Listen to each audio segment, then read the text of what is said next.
ჩემი შვილი 14 წლის არის, რომ დამეჭირეს 2 წლის იყო. ისე დაიზარდნენ ჩემი შვილები, რომ დარწმუნებული ვარ, ზურგს უკან ბევრჯერ მიაძახეს მკვლელი შვილიაო. დამეხმარეთ, აჩვენეთ ჩემს შვილებს, რომ მათი მამა უდანაშაულოდ ზის ციხეში. უკვე 12 წელია სამარტოო საკანში ვარ. ყველაფერი გადავიტანე, უვადო პატიმრობა მომისაჯეს. მხოლოდ ერთი კაცის ცრუ ჩვენებით სასჯელის უმაღლესი ზომა. დახრეტა რომ ისევ ყოფილიყო კანონში, უკვე სისრულეში ექნებოდათ მოყვანილი, მაგრამ მე ხომ ცოცხალი ვარ, მძიმედ დავავადდი, მაგრამ არ ვტყდები. უნდა ვიცოცხლო იმისთვის, რომ დავამტკიცო, არ მომიკლავს ის კაცი, თვალითაც არ მინახავს.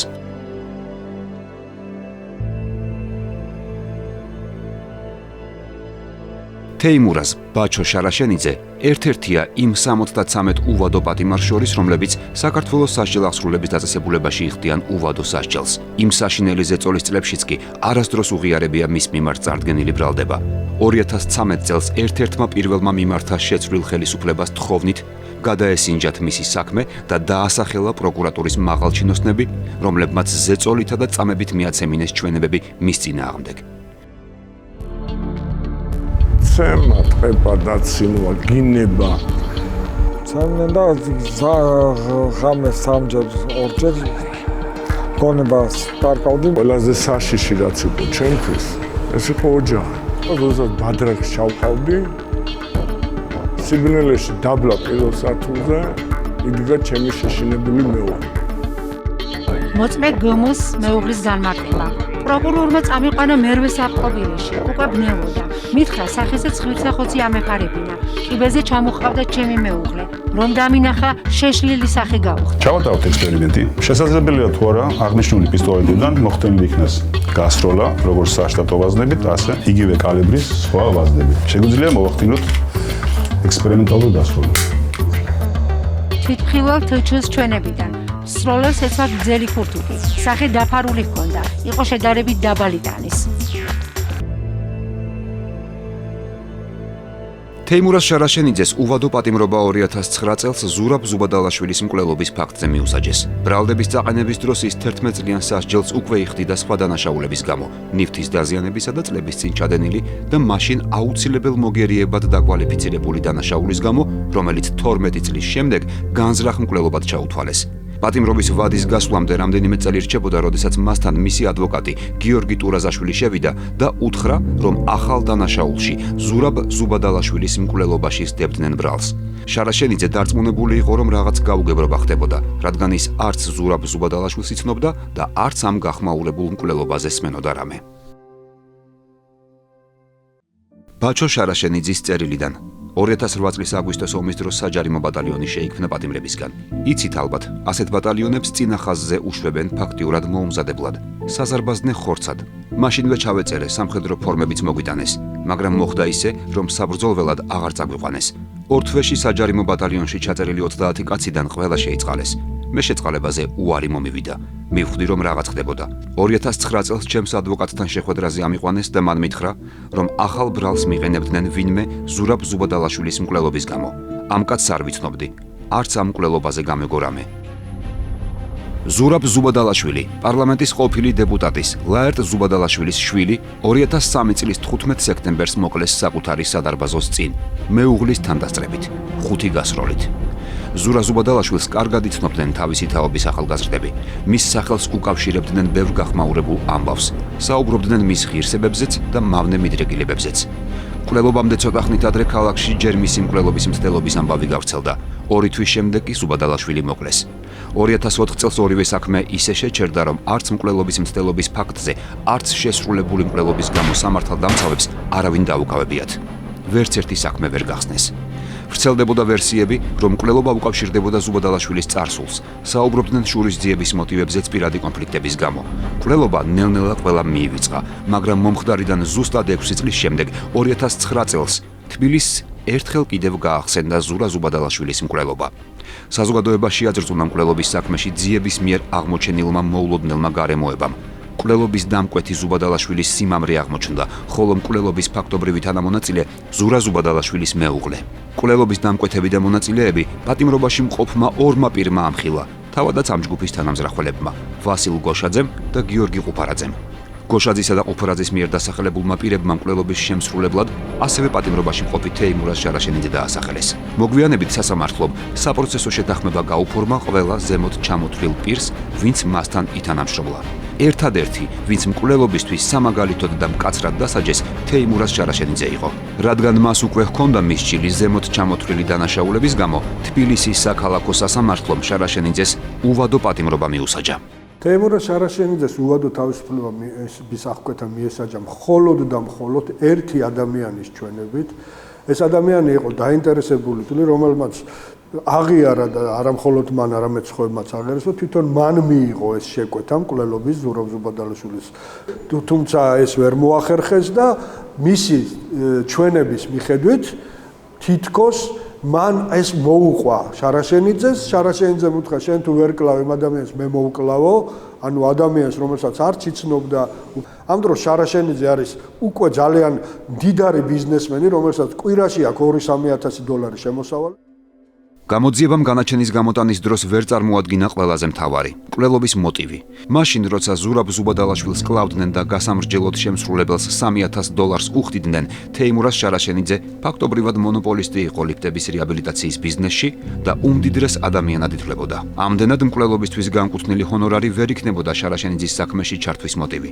საქმის მასალებით დგინდება, რომ შარაშენიძე და ზუბადალაშვილი არა მხოლოდ არ იცნობდნენ ერთმანეთს, საერთო ნაცნობებიც კი არ ჰყავდათ. იმავე საქმის მასალებიდან გამომდინარე, მათ არ ჰქონდათ არავითარი საქმიანი ან სხვა სახის კონფლიქტი. მას რატომ უნდა შეესრულებინა შარაშენიძეს მკვლელობის დაკვეთა? რა ინტერესი ამოძრავებდა მას? რით დგინდება, რომ მართალს ამბობდა ერთადერთი ადამიანი, რომელიც მკვლელობის შემსრულებლად შარაშენიძეს ასახელებდა? თანაც ის, ვისკენაც თავად მიდიოდა დანაშაულის ჩადენის ყველა ეჭვი, ვინც მკვლელობის პირველი მცდელობისას ასრულებდა შეკვეთას. რით დგინდებოდა, რომ ის შარაშენიძეს ცილს არ სწამებდა თავისი სასჯელის შემსუბუქების მიზნით? ერთადერთი მთავარი მოწმე, რომლის საფუძველზეც მას მიესაჯა უვადო თავისუფლების აღკვეთა, ის ყველაზე მეტ პასუხისმგებლობას გრძნობს, რომ სწორედ მხოლოდ მისი ჩვენების საფუძველზეა უდანაშაულოთ და ყოველ შემთხვევაში ის ადამიანი იმ ზომამდე არის მისული უკვე თავისი შინაგანი განწყობით, რომ თუნდაც პასუხი ვაგო, მე მაინც უნდა ვთქვა სიმართლე. მას ეს ინფორმაცია შეიძლება ითქვას მაპატეთ ამოაღებინეს. თავი არც აუწევია თავდაღუნული იჯდაიას სკამზე და ძალიან ნელა პაუზებით ზოგჯერ ჩერდებოდა, ზოგჯერ ამბობდა, აი ასეთ მდგომარეობაში. ავტომატიანი ნიღბიანი ხალხი იდგა ამ პროცესზე და ფონი ისეთი იყო შექმნილი, რომ თავისუფალი ნების გამოვლენა არ მომხდარიყო. გადაწყვეტილების მიღება უცებ უნდა მომხდარიყო. ანუ უფრო მეტსაც გეტყვით, მე მანამდე პირადადაც მითხრა, რომ ძალიან არ უნდა შარაშენიძისთვის დაბრალება მოასწროს პროცესზე და რა გავაკეთო და ძალიან წუხდა ამაზე და ერთი სხდომა გადაადებინა კიდეც, როდესაც უკვე საპროცესო შეთანხმება ჰქონდათ მომზადებული და მოტანილი, მან უარი თქვა ამაზე და პროკურორი სასწრაფოდ დაიწყო რეკვა, სადღაც მერე მოხდა იქ მასზე ზემოქმედებები. მოსამართლე ჯემალ კოპალიანმა შარაშენიძე მკვლელობის შემსრულებლად მხოლოდ ამ ერთადერთი და საეჭვო ჩვენების საფუძველზე ცნო. მაშინ ჯერ კიდევ არავინ იცოდა რა პირობებში მისცა ეს ჩვენება გმ, რომელსაც საპროცესო შეთანხმების საფუძველზე მიღებული ჩვენების სანაცვლოდ შეღავათიანის სასჯელი 8 წლით თავისუფლების აღკვეთა შეუფარდა მოსამართლემ. ხოლო 3 წლის შემდეგ ხელისუფლებათა ცვლილების დროს გამოცხადებული საყოველთაო ამნისტიის შედეგად საერთოდაც დატოვა ციხის კედლები და დღეს ის თავისუფალია. გამომძიებელმა რეპორტიორმა სასამართლო პროცესიდან 7 წლის შემდეგ მოძებნა ამ ჩვენების ავტორი. ჩვენთან ინტერვიუში მოწმე გმ პირველად გაახმაურა შარაშენიძის საქმის გამოძიების აქამდე უცნობი დეტალები. მან გვიამბო, როგორ მიიყვანა პროკურატურამ უკიდურეს ზომამდე, როგორ შელახეს მისი ღირსება, როგორ აიძულეს უმძიმესი დანაშაული დაებრალებინა უდანაშაულო ადამიანისთვის, რომელსაც მხოლოდ შორიდან იცნობდა. გმ ამბობს, რომ მზად არის იგივე უამბოს გამოძიებას, თუ კი შარაშენიძის საქმე გადასინჯვას დაექვემდებარება. შემოდიოდნენ ნიღბოსნები, გონების დაკარგვამდე უცემი ვარ კიდევაც და ყველაზე საშინელი უფრო თავში, როდესაც თავში გირტყავენ, ძალიან მძიმე ტრავმას იღებს ადამიანი, მაშინ მომივიდა ესეთი შემთხვევა. და მოითხოვდნენ, რომ მე მეღიარებინა ის ჩვენება, რომელიც ადასტურებდა, რომ შარაშენიძე და მე ჩავიდინეთ ეს დანაშაული და კონკრეტულად კიდევ მოკლა შარაშენი. ერთ-ერთი ზეწოლის დროს და დაკითხვის დროს ისიც კი შევთავაზე მე გამომძიებელ პროკურორს რომ ამ საქმეს მე ჩემ თავზე ავიღებ. ცივი უარი მივიღე რატომღაც. ესე იგი კატასტროფულად ჭირდებოდათ მათ რომ რატომღაც შარაშენიძე უნდა ყოფილიყო და არა სხვა. ბაჩო შარაშენიძის წერილიდან გამიკვირდა როგორ მაბრალებს რა უნდა ჩემგან რა დავუშავე ამ კაცს მეთქი. სასამართლოზე თავს ვერ წერდა მაღლა. მივხვდი რომ ძალიან წვალობდა და უჭირდა ამხელა დანაშაულის ჩემთვის აკიდება. უკვე ვიცოდი რა წნეხსაც გამოატარებდნენ. ჩემთვის არ უცემიათ, მაგრამ პირდაპირ მეუბნებოდა პროკურორი, რომ თუ მკვლელობას არ ვაღიარებდი, ციხეში ჩამალპობდა, უვადოს აიკიდებო. პირდაპირ მევაჭრებოდა, შენ აღიარე და არნახულ შეღავათებს გაგიკეთებთო, 10 წლიან საპროცესოს მპირდებოდა. არ არის სამართლიანი და არც კანონიერი ადამიანებზე მოწოდება და დაპირება, რომ თუ შენ ამას გააკეთებ, მე შენ შეგიმსუბოთ და შანტაჟის მსგავსი რომ თუ არ გააკეთებ, მაშინ შენ არაფერი არ გეშველება რა. ანუ იჯდები ამ ციხეში. მეორე ადამიანიც, რომელსაც შარაშენიძის წინააღმდეგ მოწმე დამზადებდნენ, ასევე ზუბადალაშვილის მკვლელობის საქმის პროკურორს ასახელებს მასზე ზეწოლის ორგანიზატორად. ეს მოწმეც აცხადებს, რომ მზად არის ამ წამების ისტორია და მტკიცებულებები მიაწოდოს პროკურატურას, თუ კი შარაშენიძის საქმის ხელახალი ძიება დაიწყება. იმ სასამართლო პროცესის დამსწრეები, რომელზეც ჩვენებას აძლევდა ეს მოწმე, ალექსანდრე ჭუმბურიძე მეტსახელად ჯოტო, ნაციონალური მოძრაობის შტაბინის აფეთქების მცდელობის ბრალდებით გასამართლებული, დღესაც ყვებიან, როგორ ამოიცნო სასამართლო დარბაზში ბრალმდებლის სკამზე მჯდარ პროკურორში ის ადამიანი, რომლის მითითებით და რომლის თვალწინაც მას ფიზიკურად უსწორდებოდნენ ერთადერთი მოთხოვნით, მიეცა ჩვენება თეიმურაზ შარაშენიძის წინააღმდეგ. მას შემდეგ, რაც პროკურორი ჩვენების მიცემის აუცილებლობაზე ესაუბრა ჭუმბურიძეს, იგი საკანში დააბრუნეს. კამერაში შემიყვანეს ცარიელი კამერა და გამოჩნდა ყოფარაძე დავითი და გოშაძე და მითხრა სვაბოდაზე გინდა გასვლა. მოდი ბაჩოზე დაადე ხელიოს და კაუჩო შენ გინახიაო ბაჩოსთან იარაღი და ბაჩო მოგიყვა როგორც მოკლა ზუბადალაშვილი. შემკეს ხელები, ფეხები და ბორჯომის ბოთლით. თავში მიტყავდნენ ღამეს 3-ჯერ 2-ჯერ გონებას კარკავდი და მე შემოვიდა ციხის დირექტორი მარგებაძე დავითი დროს მოგიყვები და მეუბნება რა სხოთო სულ სიცხლიანი სულ მაგარად და მაინც ვერაფერს ვერ დამიმტკიცებო რა. ალექსანდრე ჭუმბურიძეს რამდენიმე დღის განმავლობაში აიძულებდნენ შარაშენიძის წინააღმდეგ მიეცა ჩვენება. გამომძიებელმა რეპორტიორმა მოიძია ჭუმბურიძის თანასაყნელები, რომლებიც ადასტურებენ ორჯერ ზედიზედ გაყვანის შემდეგ საკანში მიბრუნებული სასტიკად ნაცემი და ერთიანად დალურჯებული ჭუმბურიძის ნახვას. ადასტურებენ იმასაც, რომ იმ საყნიდან, რომელშიც ჭუმბურიძე გაიყვანეს, მისი შემზარავი ყვირილი ესმოდათ. ჭუმბურიძე ესე იგი იძახდა რომ ყოველ წუთში, ყოველ წამში ცემატყებაში ვყავდი. არ მასუნთქებდი. სუდალურჯებული იყო აბსოლუტურად. გაიყვანეს ჭუმბურიძე საგნიდან. ჭუმბურიძის არაადამიანური ბღავილი გავიგონეთ. და მე მაშინ ჩავთვალე რომ პოლიცია ამუშავებდა მას რაღაც თემასთან დაკავშირებით. მაგრამ მე გაირკვა ზუსტად საკნის ნომერით, საკანის ჭუმბურიძეს რო აწამებდნენ გოშაძე და ყუფარაძე. ჭუმბურიძემ არ მისცა ჩვენება თეიმურაზ შარაშენიძის წინააღმდეგ. ვასილ გოშაძე და გიორგი ყუფარაძე, რომლებიც არაერთი მოწმის ჩვენებით მის იძულებას ცდილობდნენ, მაშინ მძიმე დანაშაულებისთვის იხდიდნენ მრავალწლიან სასჯელს. ვასილ გოშაძე 27 წლიან პატიმრობას საქართველოს ბანკზე თავდასხმისთვის, ხოლო გიორგი ყუფარაძე 25 წლიან სასჯელს 2008 წელს სვანეთის უბანში ჩადენილი მკვლელობის გამო, როცა მან აზერბაიჯანელი ძმები დახოცა და სარდაფის იატაკის ბეტონში ჩაატანა. ყუფარაძისა და გოშაძის თანასაყნელებს ისიც ესმოდათ, როგორ გეგმავდნენ საკუთარი თავისუფლების მოსაპოვებლად მკვლელობის დაბრალებას შარაშენიძისთვის. არ მალავდნენ, რომ პროკურატურისთვის მიცემული ინფორმაციის სანაცვლოდ საპროცესო შეთანხმებას ელოდნენ, რაც მიიღეს კიდეც. სწორედ ამ შეთანხმების შემდეგ გათავისუფლებულ ყუფარაძეს და გოშაძეს ედებათ ბრალად დედაშვილ კვეზერელების უსასტიკესი მკვლელობა. გოშაძემ უკვე აღიარა ეს მკვლელობა და თანამონაწილედ ყუფარაძე დაასახელა. ეს უკანასკნელი იმ დროს საბერძნეთში იმყოფებოდა და ბერძენ სამართალდამცავებთან თანამშრომლობის შედეგად გოშაძის ჩვენების საფუძველზე ისიც დაავატიმრეს. ჭუმბურიძის თანასაყნელები გამომძიებელ რეპორტიორთან საუბარში ყვებიან, როგორ ამზადებდა ეს დანაშაულებრივი წყვილი შარაშენიძის წინააღმდეგ საქმის შეთითქმას. სადაც ყოველთვის ხდებოდა ბაჩო შარაშენიძის ხსენება, ლოხია და ესეთი ის რომ ბიჭო აიღებს და მარას იზავს და თუ არა და ბევრი ფული აქვს, ფულს გადაიხდის და თვითონაც გავა, ჩვენს გაგვიყვანს და ესეთი ისინი რა საუბრები.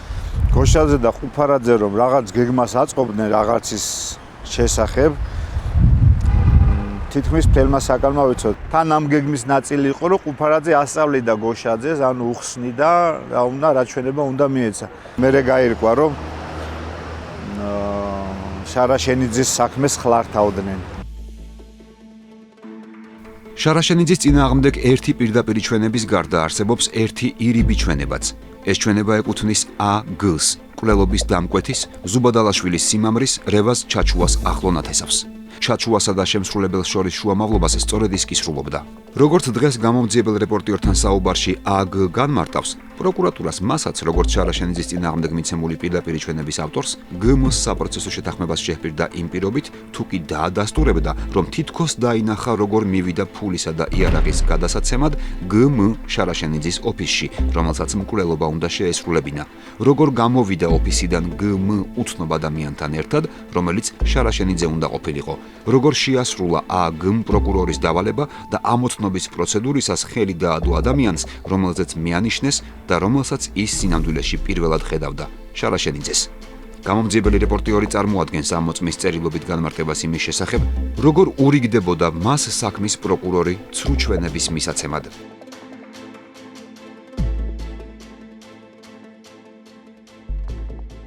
თეიმურას შარაშენიძეს საერთოდ არ ვიცნობ, ცხოვრებაში არასოდეს მინახავს, სანამ არ მიმიყვანეს მის ამოსაცნობად. ამოცნობა ჩატარდა რუსთავის მე-6 საპყრობილეში. ამოსაცნობად დამიყენეს 4 კაცი. წინასწარ მიმანიშნეს, რომ უნდა ამომეთნო მელოტი, ასეთი კი მხოლოდ ერთი იყო 4 შორის. და მეც ხელი დავადე თეიმურას შარაშენიძეს. ის, რომ მე თითქოს უკან გავყევი რეზო ჩაჩუას დავალებით დავინახე კაცი, რომელიც შემდეგ ამოვიცანი, არის ტყუილი. ეს ისტორია შეთხზა გამომძიებელმა, რომელმაც იძულების და მუქარის გზით დამამოწმებინა ჯერ სასამართლომდე და შემდეგ სასამართლოს. ამ გაიძულოთ, რომ ტყუილი გეთქვათ სრულიად უცნობი ადამიანის შესახებ. გამგუდეს. კარგი ჩამოგაცოს თავზე? მაგდები მეკედა. გაგდები? საიდან? გადაკვეთა სართულიდან.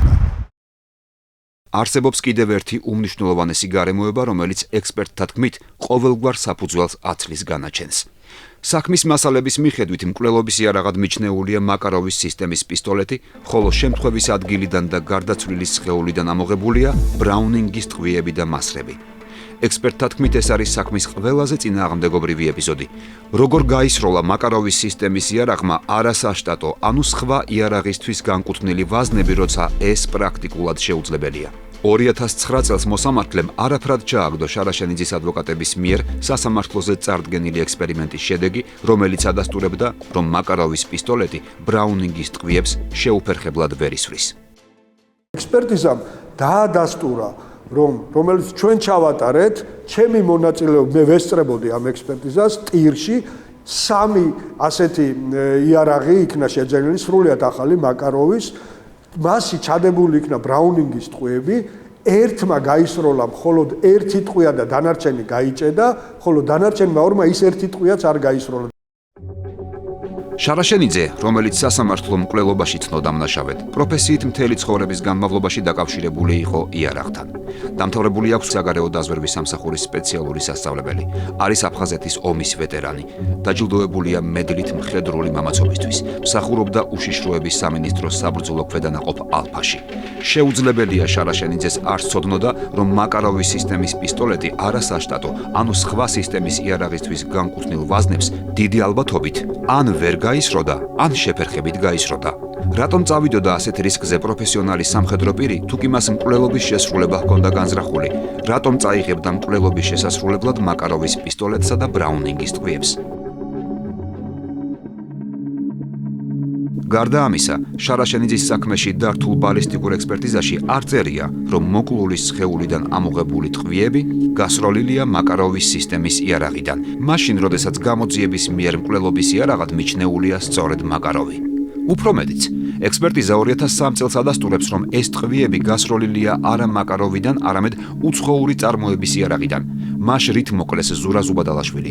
თუ შარაშენიძეს მკვლელობის შესასრულებლად მაკაროვი გადასცეს, რატომ არ დაადასტურა ექსპერტიზამ, რომ ეს მკვლელობა მაკაროვით მოხდა? ყველაზე უცნაური კი ის არის, რომ იგივე ექსპერტი, რომელიც 2003 წელს წერდა, რომ გასროლა უცხოური ტიპის იარაღიდან უნდა ყოფილიყო შესრულებული, 2009 წელს ამბობს საპირისპიროს. გასროლა შეიძლება შესრულებული ყოფილიყო მაკაროვიდან. სად არის დღეს ეს მასრები და ტყვიები, რომელიც შემთხვევის ადგილიდან ამოღებული? ეს ტყვიები და მასრები საქმიდან გამომდინარე დევს ტყვია მასროთეკაში. ამოიღონ ესე მასრები და ტყვიები და ნახონ რა შეა გასროლილი. ძალიან მარტივია. არ ჭირდება არაფერს მტკიცებულება ამას. გამომძიებელმა რეპორტიორმა თავადაც ჩაატარა გასროლის ექსპერიმენტი ექსპერტ კრიმინალისტებთან ერთად. საზოგადოებას წარმოუდგენთ ამ ექსპერიმენტს, რომელიც ადასტურებს, რომ მაკაროვის სისტემის იარაღი შეუფერხებლად ისვრის მხოლოდ მაკაროვის ტყვიებს, ხოლო ბრაუნინგის ტყვიებს მხოლოდ შეფერხებით ისვრის. ჩვენი ექსპერიმენტი გდის საეჭვოს შარაშენიძის წინააღმდეგ ერთ-ერთ მთავარ მტკიცებულებას.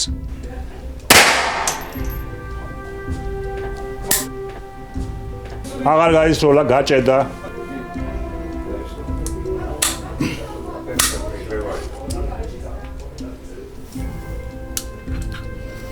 სავაზნიში დატოვა გასროლილი მასრა.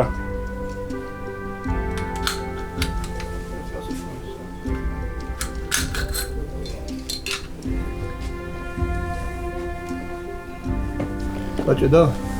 ეს არის დეფექტი, რომელიც გაჭედა. რატომ დაისაჯა შარაშენიძე იმ დანაშაულისთვის, რომელიც საქმის ძიების მასალებით არ დასტურდება? რატომ აირჩიეს მსხვერპლად მაინც და მაინც შარაშენიძე? დაცვის მხარეს ამაზე აქვს თავისი მოსაზრება. შარაშენიძის ოჯახი 2003 წლიდან დიდი ბიზნესისკენ სერიოზულ ნაბიჯებს დგამდა. ლიფტების რეაბილიტაციის შემოსავლიანი ბიზნესი თეიმურაზ შარაშენიძის პირველი დაპატიმრების მიზეზად იქცა, რაც მის ოფიციალურ ბრალდებაშიც არის ასახული. შარაშენიძე და მისი ადვოკატები მიიჩნევენ, რომ იგი ამ ბიზნეს საქმიანობის სფეროში დაწყებული ინტერესთა გადაკვეთის შედეგად დააპატიმრეს. შარაშენიძის ოჯახი მისი დაპატიმრების შემდეგაც არ თმობდა ბიზნეს ინტერესებს.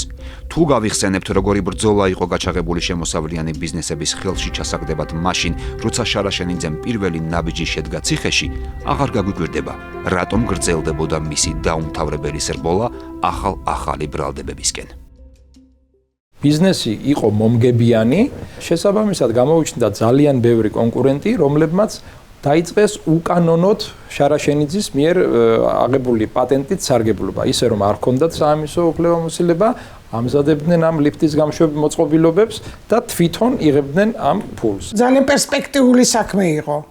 პერსპექტიული მოდიოდნენ ხალხი და ის მაცხოვრებლები და ეხვეწებოდნენ, რომ ჩვენც გაგვიკეთე ხელშეკრულება, გაგვიფორმე ხელშეკრულება და ისე წამოვიდა ამ ლიფტების საქმე მშვენივრად. მაგის გამოსვლა არავის არ აწყობდა. ეგ რო გამოსულიყო, წარმოიდგინე, ისე დაიწყებდნენ ლიფტებზე მთელ ბრძოლას. გამომძიებელი რეპორტიორის მიერ მოპოვებული მასალებით ერთ საქმეში 3 ადამიანი საქმის 3 მოწმე ამტკიცებს, რომ მათ ფიზიკური და ფსიქოლოგიური ზეწოლის შედეგად მიაცემინეს ჩვენება. ამ მოწმეთაგან ერთი მძიმე ფსიქოლოგიური და მორალური მდგომარეობის გამო დღეს რეაბილიტაციისა და ადაპტაციის პროგრამაშია ჩართული და არასამთავრობო ორგანიზაციების წარმომადგენლებთან ერთად ცდილობს დაძლიოს გამოვლილი ზეწოლის შედეგები. მეორე მოწმეს ალექსანდრე ჭუმბურიძეს თავში მძიმე ტრავმები აქვს მიყენებული წამების დროს და ეს საერთაშორისო კომისიის დასკვნით არის დასაბუთებული. ის დღემდე მკურნალობას საჭიროებს.